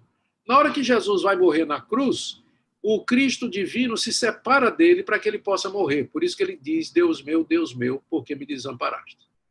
E é isso que João está combatendo. E parece, não é, que João está combatendo essa ideia na sua primeira carta, quando ele diz que Cristo veio pela água, ele veio pelo Espírito e pelo sangue. Ou seja, são 3 eventos que comprovam que o seu corpo era real, que ele era verdadeiro. E tanto é que ele diz assim, quem nega que Jesus é o Cristo, esse é o anticristo. É uma referência exatamente a essa dualidade entre Cristo e Jesus, como se fossem 2 pessoas distintas. O mistério da natureza de Cristo é que são 2 naturezas, na mesma pessoa, é uma pessoa só, Jesus Cristo. Mas tem uma natureza divina e uma natureza humana. É o mistério da pessoa de Cristo Jesus. Ok? Ok. Temos uma pergunta aqui do nosso aluno Hermon, e ele faz um relatinho aqui. Boa noite, reverendo. Gostaria de fazer uma pergunta. Na última semana, um pastor neopentecostal foi indiciado pelo Ministério Público por estelionato, sua campanha de anunciar feijões para a cura e proteção contra o Covid-19. Ele também relata aí que há uns 5 anos saiu uma história de uma advogada que processou um pastor da IURD por não ter alcançado uma bênção que fora prometida por meio de uma oferta de sacrifício. Ele pergunta se isso seria uma tendência a acontecer, já que esses pregadores só falam de prosperidade, e prometem mundos e fundos, né?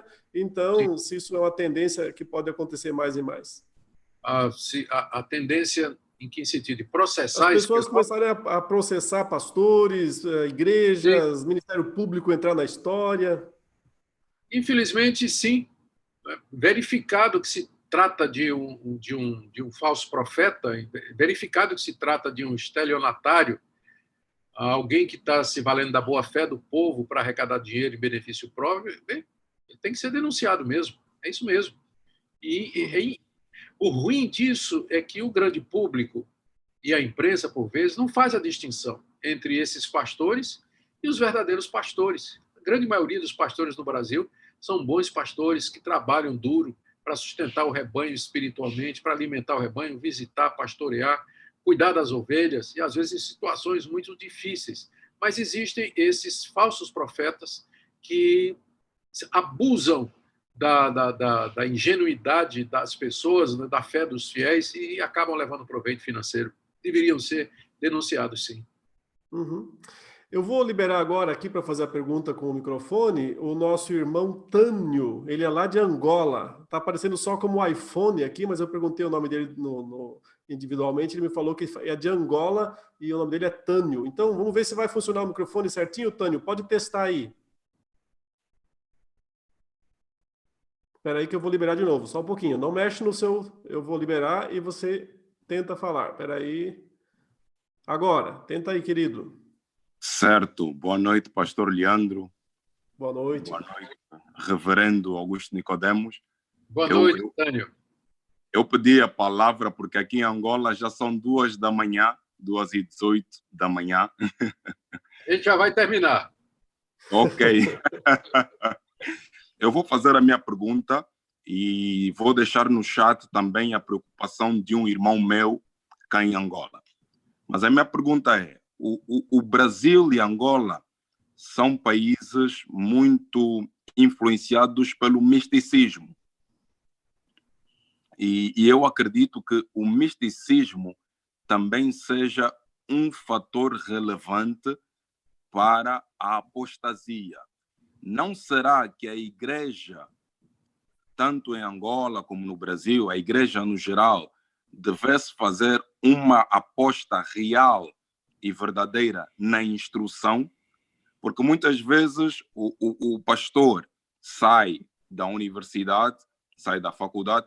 Eu fiz a faculdade de teologia na FLAM, aí no Brasil, e, ok, ele saiu da faculdade, é consagrado, é ordenado a pastor, e não faz as devidas superações, já não faz outros cursos, já não faz esse preparo, porque o reverendo falou sobre a questão da escatologia. A escatologia acaba por ser um tema que muitos pastores evitam falar sobre o mesmo. Então, eu acredito que se a igreja virar-se novamente para a instrução e uma verdadeira instrução para os seus obreiros será uma forma de podermos acautelar e diminuir esta apostasia que nós estamos a viver nas nossas igrejas nos últimos tempos. Gostaria que o referendo pudesse abordar um bocadinho mais.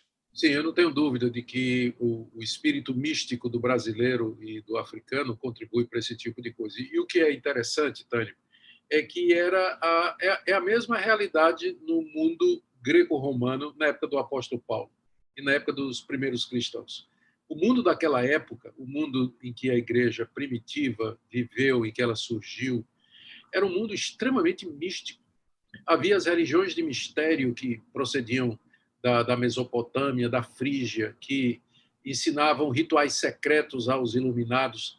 Havia a religião grega com os seus deuses, o panteão grego dominado pelo deus Zeus, que morava no Olimpo, aquele lugar maravilhoso. Havia as religiões romanas, especialmente o culto ao imperador que era obrigatório. Ou seja, era um mundo místico, era cheio de magia. Você vê que quando Paulo vai pregar em Éfeso, que as multidões se convertem, o que é que eles fazem em praça pública? Eles vão queimar livro de bruxaria e feitiçaria. Havia uma escola de bruxas em Éfeso. Quando o apóstolo Paulo chega na ilha de Chipre, tem lá um falso profeta, Bar Jesus, que fazia artes mágicas e que tinha dominado já o procônsul Sérgio Paulo. Quando Filipe vai pregar em Samaria, o que aparece lá é um falso profeta também. É um falso profeta que durante anos vinha enganando o povo de Samaria com mágica. Então, o mundo do Novo Testamento é esse mundo que é o mundo do Brasil e o mundo da África, cheio de misticismo, crença em deuses, crença em demônios, crença em magia, crença em poderes extraordinários. E a pergunta é, como é que os apóstolos enfrentaram isso? Como é que eles lidaram com isso? A resposta é essa. Eles iam, pregavam a verdade, ensinavam o evangelho segundo Jesus Cristo, denunciavam a magia, denunciavam esse tipo de prática como sendo contrárias à palavra de Deus. Veja a abordagem de Paulo lá em Atenas. E diz lá que ele, passando pela cidade, viu dezenas e dezenas de altares a tudo quanto era de Deus. E Paulo disse assim, eu estou vendo que vocês são muito religiosos, né? Ele quer dizer supersticiosos, né? Mas eu vou falar para vocês do verdadeiro Deus. Então, anunciar o evangelho na sua inteireza, na sua simplicidade, na sua pureza, foi isso que eles fizeram no mundo cheio de magia, de misticismo, de ideias erradas sobre deuses, demônios e tudo mais. Então, continua sendo a mesma resposta. E, é claro, nós precisamos nos preparar para isso. Nós precisamos estar prontos para pregar o evangelho e, certamente, as igrejas deveriam investir na formação dos seus obreiros. E os obreiros deveriam investir na formação dos seus líderes nas igrejas, que deveriam preparar os membros da igreja para viver nesse mundo místico, que é o mundo do Brasil, é o mundo da África, e que era o mundo do Novo Testamento. Então, isso tudo está a nosso favor, não é? Porque o ambiente do Novo Testamento, a literatura do Novo Testamento nasceu nesse ambiente místico e, portanto, faz mais sentido para nós. Você pode ter certeza que um brasileiro e um africano ele se identifica mais com os problemas que são narrados ali no livro de Atos e nas cartas do que talvez um europeu, né, que já tem a mente mais intelectualizada, materialista e que não acredita muito nada no sobrenatural. Então, a gente consegue sentir mais, né, perceber mais aquelas realidades que são tratadas ali no Novo Testamento. Muito bem, tem o Davidson aqui, ele diz o seguinte, como combater a Igreja Universal, sabendo que me converti ao Evangelho de Cristo assistindo a novela Os 10 Mandamentos? A gente não tem que combater a Igreja Universal, a gente não tem que combater a igreja nenhuma. A gente tem que pregar o Evangelho. Prega o Evangelho. E quando for falar, tiver de falar da Igreja Universal, dê uma olhadinha num vídeo meu que tem aí no YouTube, já tem mais de 3 milhões de visualizações, onde eu trato da Igreja Universal, mas o que é que eu faço? É um comparativo, não ataco, não sou desrespeitoso, não ofendo ninguém. Eu faço uma comparação entre aquilo que o cristianismo histórico acredita e aquilo que a Igreja Universal do Reino de Deus acredita. Então, você pode e deve fazer, mas fazer dessa maneira. Não é combater, não é combater. E, segundo, o fato de que nós não consideramos a Igreja Universal do Reino de Deus como sendo uma igreja genuinamente cristã, pelos motivos já ditos, não quer dizer que não haja pessoas ali dentro que não sejam crentes e que se converteram com a verdade que, porventura, foi falada ali. Eu me lembro de uma vez, eu gosto de contar essa história, que eu estava vendo um programa da Universal, onde as pessoas eram convidadas a contar a bênção, e várias pessoas se apresentavam para contar a bênção e geralmente diziam assim: eu estava desempregado, fiz a campanha tal, Deus me deu emprego, eu perdi minha casa, fiz a campanha tal, Deus me deu um apartamento novo. Aí chegou uma senhora, uma velhinha, e disse: pastor, o pastor disse, né, conta a bênção aí, irmã. E ela disse assim: Cristo perdoou meus pecados, pastor. Eu encontrei salvação em Jesus Cristo. Agora eu entendi que Jesus é o meu Salvador. Aí o pastor disse: ô, minha irmã, que bênção. Agora conta a bênção, vai, conta a bênção. Entendeu? A bênção maior de todas. Então, a velhinha se converteu lá na Igreja Universal, muito embora a salvação pela fé em Cristo Jesus não era a ênfase. Não era a ênfase. Então, Deus pode usar o filme Os 10 Mandamentos, sim, para converter quem ele quiser, ou a vida de Jesus, qualquer que seja. Não é? Deus pode usar os meios que ele quiser para chamar os seus eleitos. Já usou até uma mula, o pessoal costuma brincar no passado. Ainda. Pois é. Temos aqui tem o João Marcelo com uma pergunta um pouco mais teológica, né? Ele está perguntando aqui o seguinte: a nova perspectiva em Paulo, defendida entre muitos pelo famoso teólogo N.T. Wright, exerceu ou exerce alguma influência nas igrejas brasileiras? E se o senhor considera isso uma heresia, no caso, a nova perspectiva? A nova perspectiva sobre Paulo, ela tem tido, sim, influência em alguns núcleos da igreja brasileira, especialmente em alguns jovens reformados que têm adotado, de alguma maneira, os ensinos de N.T. Wright. O problema básico dessa teologia é que ela não é uma nova perspectiva sobre Paulo, ela é, primeiro, uma nova perspectiva sobre o Novo Testamento, não é?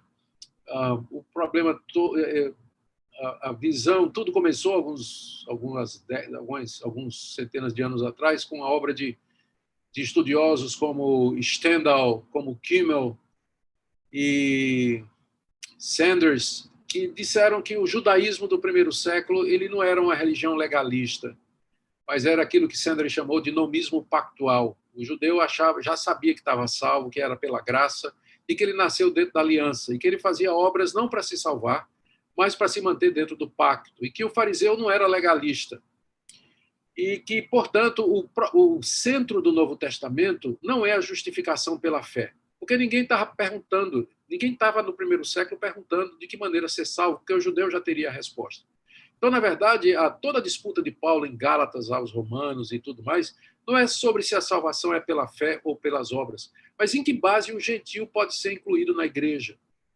E, com isso, esse pessoal deslocou o foco dos reformadores, porque para os reformadores, Calvino, Lutero, todos eles, o foco da Bíblia, a mensagem central da Bíblia é que o homem é justificado pela fé em Cristo Jesus.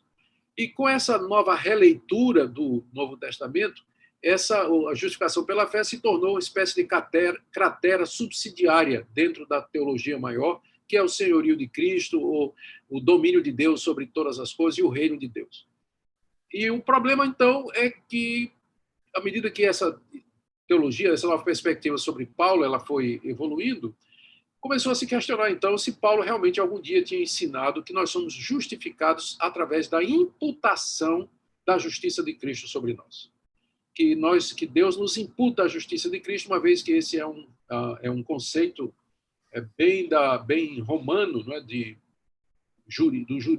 Da área jurídica, da linguagem jurídica de Roma, e que não cabia bem na linguagem do apóstolo Paulo. Então, inclusive, foi bastante combatido essa ênfase, não é? Pelo Piper. John Piper tem um livro só sobre isso, em que ele fala sobre a justificação como sendo a imputação da justiça de Cristo sobre nós, combatendo a visão da nova perspectiva sobre Paulo, de que seria mais pelo fato de que nós pertencemos ao povo de Deus, e a nova perspectiva ela procura evitar essa doutrina da imputação. Então, eu considero um movimento que tem repercussões perigosas para a doutrina da justificação e para a centralidade dessa doutrina no escopo bíblico. Então, eu tenho preocupações com isso. Eu não chegaria... Eu preciso esperar mais um pouco para ver se eu vou chamar de heresia, porque até agora é bastante sutil, né? É bastante sutil. Tem algumas coisas boas, mas eu creio que essa ênfase sobre a não centralidade da justiça de Deus imputada a nós, ela pode trazer futuramente consequências. Então, eu vou esperar antes de chamar de heresia, mas eu vou apenas dizer que eu estou bastante preocupado com isso.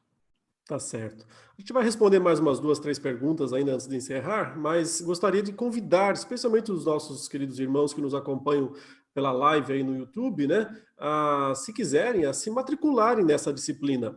Ela vai durar cerca de 1 mês, essa disciplina Combatendo os Falsos Mestres. Essa é a primeira aula ao vivo, nós teremos mais ainda, 3 aulas ao vivo, e mais a disciplina tem vídeos, aulas gravadas pelo Reverendo Augustus e textos.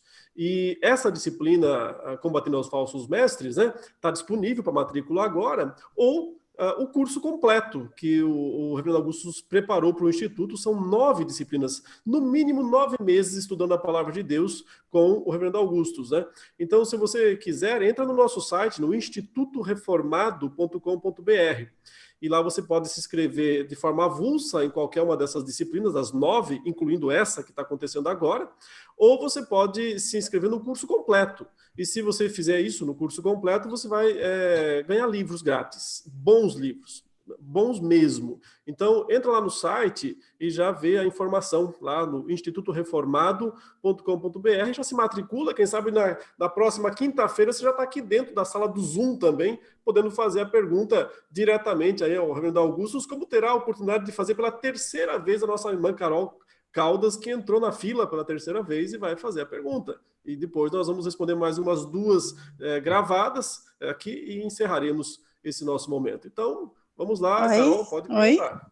Tá ouvindo? Ouvindo. Voltei. Como algumas pessoas desprezam e até se omitem em combater os falsos ensinos, utilizando a prerrogativa de Filipenses. Não importa o que falem, o que importa é que Jesus está sendo pregado. O que dizer disso? Certo. Paulo ali está se referindo ao seguinte fato. Quando ele escreveu a carta aos Filipenses, ele estava preso em Roma. E ele estava preso em Roma, acusado pelos judeus de pregar a Cristo como sendo Kyrios, como sendo o Senhor. Então, os judeus, quando iam acusar Paulo no tribunal, o juiz perguntava, qual é a acusação? E a resposta dos judeus é, esse homem diz que Jesus de Nazaré fez sinais e prodígios que cumprem as profecias do Antigo Testamento. Esse homem Paulo está dizendo que esse Jesus Cristo é Deus, que ele morreu pelos pecados, que ressuscitou ao 3º dia, e que tudo isso que esse Paulo está ensinando é contrário à nossa lei e que nós só aceitamos um Deus que é César. Então, sem querer, aqueles acusadores judeus estavam propagando o evangelho. Era nesse sentido, então, que Paulo se alegrava de que o evangelho estava sendo pregado. Ele não está aí se regozijando com falso profeta, com falso mestre, não é, que de alguma forma fala de Cristo, nada. É aquela situação que ele estava vivendo, que o evangelho de Cristo estava sendo anunciado pelos seus acusadores à medida que eles apresentavam diante dos tribunais a razão da acusação contra Paulo. Tem uma pergunta aqui do Dani Hobby. Um pastor que fica rico ou milionário é um sinal de ser um falso profeta? A não ser que ele ganhe na loteria, né? Mas, enfim. Olha, é difícil de responder essa pergunta, porque a gente não quer generalizar. Tem igrejas nos Estados Unidos, igrejas presbiterianas, batistas, metodistas, luteranas, que são igrejas de pessoas de classe alta, de classe bem alta mesmo, e que contribuem generosamente para o sustento do pastor. E o pastor tem uma vida muito boa. Né? Pastor que ganha muito bem, tem casa boa, tem carro e tudo mais, mas está compatível com o nível da sua igreja. Eu acho que essa é uma boa medida. Está compatível com o nível da sua igreja. Agora, você começa a estranhar quando você tem um pastor que é rico, fazendeiro, com jatinho, e que a média do pessoal que frequenta as suas igrejas é classe baixa, financeiramente falando, não é? Classe D, classe E, o pessoal, infelizmente, mais pobre, o pessoal mais destituído. Aí não é compatível, não é compatível. Não é errado o pastor de uma igreja onde tem muita gente de classe média, ele levar uma vida de alguém de classe média. Se ele é pastor de uma igreja onde tem muita gente rica, não é errado ele levar uma vida compatível com isso aí. Mas o errado é você ver a ostentação da riqueza quando você tem entre os membros da sua igreja, a grande maioria dos membros da sua igreja é de gente pobre, gente que tem dificuldades até mesmo em pagar suas contas, sustentar a sua família. Aí sim, alguma coisa está errada, essa pessoa é, no mínimo, insensível e deve me perguntar como é que ele está conseguindo ganhar tanto dinheiro de uma população tão carente e necessária que é aquela que frequenta as suas igrejas. Então, é para desconfiar. E lembrando a restrição que eu fiz antes de que a vida do pastor deve ser compatível com o nível social e econômico da igreja que ele pastoreia. Uma última pergunta, reverendo, do Juarez Couto. Me fale um pouco sobre a TMI, né, a Teologia da Missão Integral. Às vezes percebo que o materialismo filosófico está incrustado nessa vertente e entrando em nossas igrejas na forma de ajuda social. O irmão acha disso? Bom, a teologia de missão integral, ela visa resolver um problema muito antigo dentro da cristandade, que é o equilíbrio ou a relação entre a fé e as boas obras.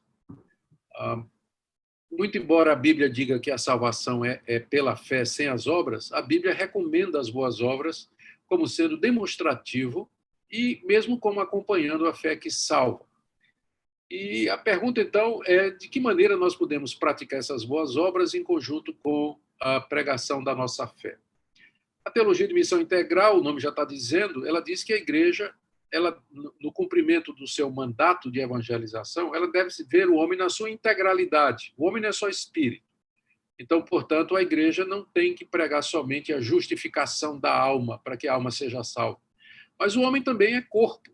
E a igreja, portanto, deve ministrar as necessidades físicas também.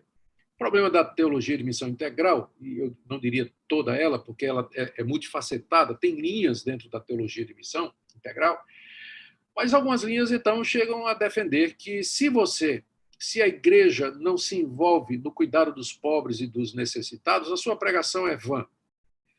E aí coloca, de uma certa forma, condiciona a legitimidade da pregação à ação social, ao envolvimento em projetos sociais e ajuda e assim por diante.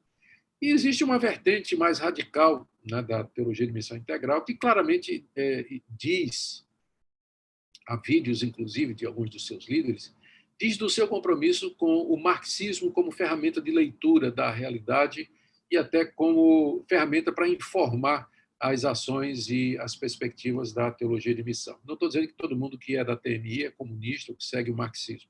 Eu estou dizendo que há alguns que seguem e que dizem isso abertamente. Eu não tenho problema em... A resposta que eu dou, antes de dizer por que eu não tenho problema, a resposta que eu dou é que nós temos uma tradição dentro da Reforma onde esse equilíbrio ele já foi alcançado. Na própria Reforma, durante o período da Reforma em Genebra, Calvino não somente procurou reformar a liturgia e o culto da igreja, mas ele procurou reformar a vida social da igreja. Calvino abriu escolas, Calvino se utilizou do Hospital Geral de Genebra, aliás, de um convento de Santa Clara, lá em Genebra, se não me engano, esse era o nome, que inicialmente já tinha sido iniciado por Farel, um hospital geral para atender pessoas, né, o hospital público e tudo mais. E Calvino insistia que os refugiados que chegassem em Genebra, eles adquirissem uma profissão, que fosse trabalhar para não ficar vagabundando, né, malandrando e dependendo aí do Estado. Então, houve um impacto muito grande da reforma em todas as áreas da sociedade, cumprindo a integralidade. Então, nós já temos um paradigma bom para nós, testado pelo tempo, que é o pensamento reformado, na sua visão ampla de que Cristo é Senhor de todas as áreas. O problema da teologia de missão integral, e antes dela a teologia da libertação, é que ignora esse paradigma histórico e tentaram, de alguma forma, oferecer uma solução que acaba diminuindo a ênfase na proclamação do querigma, do evangelho e da sua centralidade, que é a justiça da justificação pela fé. Então, conquanto que o alvo da teologia de missão integral não é errado, nós temos que ver o homem na sua integralidade, contudo, não se pode esquecer que a prioridade é realmente a pregação do evangelho, como Jesus disse. De que adianta o homem ganhar o mundo inteiro e perder a sua alma? Muito bem, muito bem. Obrigado, reverendo. Aos irmãos também, algumas perguntas não foi possível responder por falta de tempo, mas vocês vão voltar na próxima quinta-feira para a nossa segunda aula ao vivo e poderão fazer as perguntas que não puderam ser respondidas hoje, tá bom? Queremos agradecer ao reverendo Augusto por essa dedicação de tempo aqui nessa noite, respondendo tão completamente as perguntas todas feitas, e mais uma vez incentivar os irmãos que não são alunos matriculados a se matricularem e participarem aqui de dentro da disciplina, na próxima semana, quem sabe, né? Além de poder fazer os cursos. São cursos muito bons, com conteúdo muito sólido e muito necessário. O curso do reverendo Augustus é o curso Teologia Reformada. Eu compartilho mais uma vez, rapidamente, a nossa tela, né? Da onde o irmão pode ver para poder fazer essa... Espera aí, que não era essa aqui que eu queria compartilhar. Aqui. Essa aqui é a tela. Aqui os irmãos podem ver para fazer a matrícula no site do institutoreformado.com.br. Você entra lá e tem 3 opções. Ou se matricular avulso nessa disciplina atual, ou as duas opções de curso completo para ganhar uma dessas 2 séries de 4 livros disponíveis, né? E eu quero apenas, mais uma vez, mostrar as disciplinas do curso completo. Então, Fundamentos da Fé Reformada e o Espírito Santo, Fé Reformada e a Vida Espiritual, Fé Reformada e Liberdade Cristã, Fé Reformada e a Interpretação das Escrituras, Interpretação de Romanos 1-7, Interpretação de Romanos 8-16. Essas estão todas prontas, com todos os vídeos, com todos os textos disponíveis. Em construção aqui, né, combatendo os falsos mestres, e na próxima, que virá no mês que vem, Peregrinos no Mundo Perigoso, estudos dos Salmos de Romagem. Então, queridos, entram lá e se matriculem, aproveitem essa oportunidade de estudar aí quase um ano, né, com o reverendo Augusto Nicodemos. E depois tem outras disciplinas também, teologia sistemática, teologia bíblica, teologia pastoral, disponível aos irmãos. Gostaria que o reverendo nos dirigisse a Deus numa oração para encerrar essa live, esse momento de compartilhamento da palavra de Deus, e depois nós encerraremos então. Muito obrigado, Senhor nosso Deus, pela oportunidade de estudarmos a Tua palavra, de refletirmos juntamente com os irmãos e amigos a respeito das coisas do Teu reino. Obrigado pelo Instituto Reformado de São Paulo, pela vida do reverendo Leandro, pela vida dos nossos alunos, de todos aqueles que nos acompanharam pelas lives. E nós pedimos, ó Pai, a Tua bênção sobre a igreja brasileira. Que o Senhor abençoe, que o Senhor levante homens de Deus que destemidamente preguem a Tua palavra com ousadia, coragem, amor e moderação, para que a Tua igreja se fortaleça, especialmente em momentos de crise como esse que passamos. Ouve a nossa oração, nos dá uma boa noite de repouso em nome de Jesus. Amém e amém.